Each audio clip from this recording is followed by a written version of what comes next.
He bought 2 tickets, knowing only one seat would be filled. This wasn't a mistake, nor was it a hopeful gesture for a companion who might show up last minute. It was a ritual, a quiet promise he made every year on this exact day. His name was Arthur, a retired watchmaker, whose hands, once steady enough to assemble the most intricate of gears, now trembled slightly as he held the 2 slips of paper. One for him, one for Eleanor. The train was the 10:15 a.m. to the coast, the very same one they had planned to take on their 40th anniversary.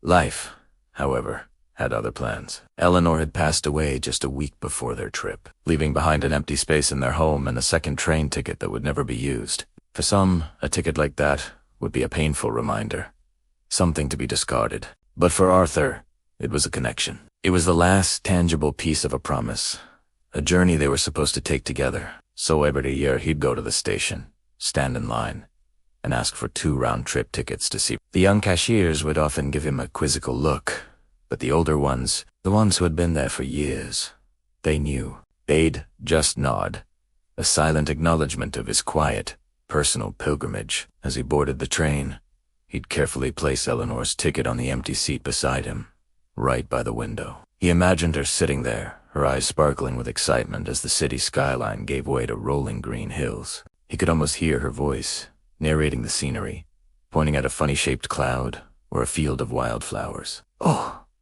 Arthur, look," she would say. "Isn't it just breathtaking?" The journey was a bittersweet symphony of memories. He remembered their first date, a clumsy affair at a local diner where he spilled a milkshake all over his shirt. Eleanor hadn't laughed at him.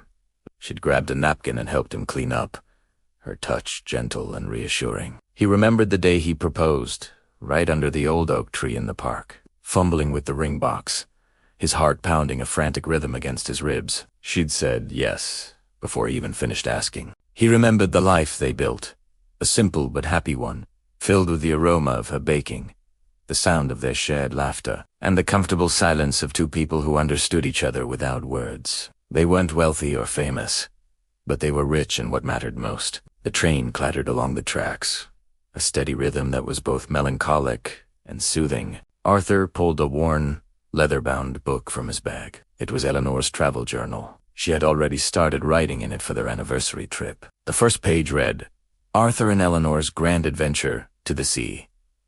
Below it, she'd sketched a picture of 2 stick figures holding hands, walking towards a smiling sun on the horizon. He'd read her words, her hopes for their trip. She wrote about wanting to feel the sand between her toes, to taste the salty air, and to watch the sunset over the ocean with him. 40 years, she had written, and my favorite view is still you.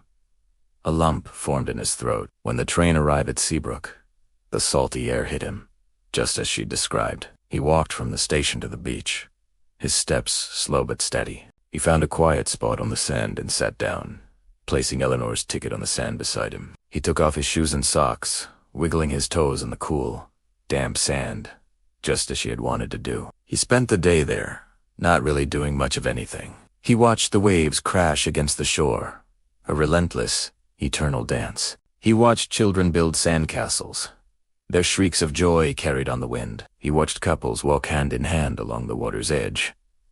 He wasn't sad, not really. He felt a profound sense of peace, a feeling that she was right there with him. He pictured her running into the waves, beckoning him to join her, her laughter echoing above the roar of the ocean. He could almost feel her hand in his. For a moment, the loneliness that usually clung to him like a shadow seemed to dissipate under the warm coastal sun. As the sun began its descent, painting the sky in fiery shades of orange, pink, and purple, Arthur knew it was time. He took out her journal and a pen. At the bottom of the page where she had written about the sunset, he added his own words. "It was beautiful, my love, just as you knew it would be. And my favorite view is you, too, always."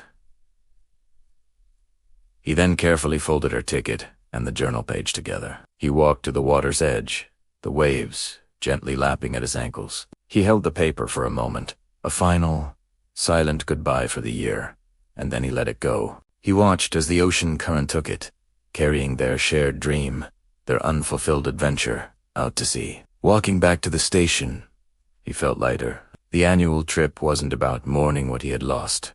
It was about celebrating what he had. It was about keeping a promise, not to a memory, but to a love that was as vast and as timeless as the ocean itself. Boarding the train home, the seat next to him was now truly empty. But it didn't feel that way. He knew that as long as he had their memories, as long as he kept their love alive in his heart, Eleanor would always be with him. The train ticket he never used wasn't a symbol of an ending, but a testament to a love story that would never truly be over. It was a journey he took for her, with her, every single year. A journey that always brought him back home, a little more whole. This story reminds us that love doesn't end with loss. It transforms. It lives on in the promises we keep, the memories we cherish, and the small rituals that connect us to those we hold dear. If you or someone you know is struggling with grief, please remember that it's okay to seek support. Talking to a friend, a family member, or a mental health professional can make all the difference. There are resources available, like the Crisis Text Line and the National Alliance on Mental Illness. You are not alone. Thank you for listening. Please consider subscribing for more stories that touch the heart.